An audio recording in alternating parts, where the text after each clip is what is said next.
What made you pursue a career in being a musician? I fell in love with music growing up. My parents was music lovers. Kind of had this thing like you had to clean up on Saturdays, or you couldn't go nowhere and couldn't go outside. And at the same time, we got to hear different type of music, different genres. So my dad, Bee Gees, Marvin Gaye. You know, my mom's was like in between like spirituality and still being hip hop. So like Africa Bambaataa and Curtis Blow. Then she'll put on like Kurt Franklin, you know what I mean? So it's kind of like a mixture. So I was always exposed to different music. I fell in love with hip hop, which I kind of had to sneak to listen to growing up in a so-called church home. So that's pretty much how I fell in love with music. And then I was able to attend a school where I was able to learn drums. And I didn't know, I didn't have no love for any musical instruments, just music in general.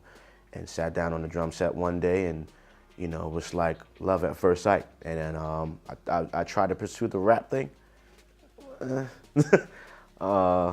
then said, why not? I'm pretty good on the drums. Drums is real close and has a lot to do with production. So I just put the two together. And here I am today, man. How do you think growing up like that reflects your current style? Like, what do you think you bring to music that's, I guess, different? Right. Just I think the appreciation for musicianship and appreciation for live instrumentation. You listening to James Brown, you listening to Marvin Gaye, like you hear the keys, you hear the drums, you hear the bass, you hear them counting in. Songs was like 15 minutes, you know what I'm saying? Which kind of, showed you that it was a groove. It wasn't so much that, it was structured. It was just like, hey, we're in the studio, we're jamming out, we're rocking out. We just wrote this song, and let's just kind of like feel it out. Let's kind of see what's going on. And so that kind of played a heavy role in my production. Understanding, musicianship, understanding live instrumentation, and being able to implement that in my music. How important is it for an artist or a producer to be true to themselves within music? Because oftentimes we see people doing mimicry. Right. But I think when you be yourself, you offer something to the world that nobody else can. I agree. So, in your words, how important do you think it is to be? I think it's very important. I think it's very important, especially when it comes to longevity and you being around. I've been blessed to be in the music business for about 17, going on 18 years. I started pretty young, and that's what I feel sustained me. Is me having or creating what I feel is my style and what my sound is, and that pretty much was like real emotional sounding music, tracks that allow you to really pour your heart and soul out on it. And that might not be, what's on the radio. That might not be the #1 hit, but when a fan buys the album and it's something that they can really relate to, whether it's something that you dealt with family or just life experiences, when you're expressing that on a track, that lives forever. So that's pretty much what I stuck to, and it worked. And I feel like for those that are coming up now, it's kind of like, will this work? Will this win? Can I end up on the radio with this? Can I have the next biggest hit? Can I become rich?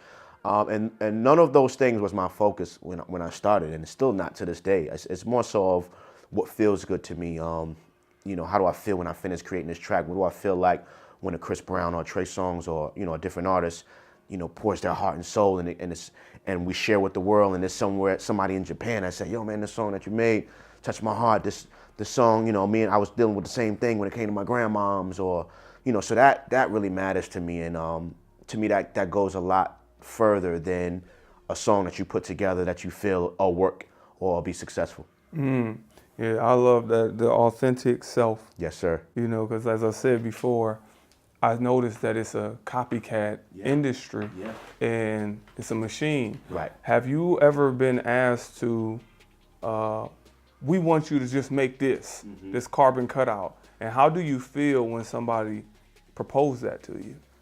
I kind of dealt with that at the beginning of my career, where I had people or A&Rs actually say, hey, I want a track like this, or I want a song like this. That, like Pharrell, with the joint that Pharrell did for so-and-so, or what Kanye or Just Blaze did for so-and-so, or that Ronnie Jerkins record. And I used to take offense to it. I'd be like, well, call in. I'm not, all of these people that I'm naming are people that I look up to, that I admire, that I respect musically as creators, but it's like, I'm not them, I'm me. And if you want a record from Amadeus, this is an Amadeus sound. So I kind of dealt with that. As time went on, I would say I matured and didn't really take it personal anymore, and turned that into me accepting the challenge. Like, okay, you want a record like this? And I would just visit it different. I would say, well, how would Amadeus approach this record? I know you're saying you want this record that, you know, the Neptunes produced or Kanye West produced. So how would Amadeus approach it? Okay, you sampled that. Okay, you use this bass line. Okay, you play that in that particular key. I'll play in that key. I'll use a similar bass line, switch it up a little bit, put my drums on it, have a different approach so that there's an Amadeus signature sound and it's not really, you know, sounding or really feeling like those other producers. Thank you for watching A Wise Way. Subscribe to stay updated, share to pass the knowledge, or view our other videos on the left.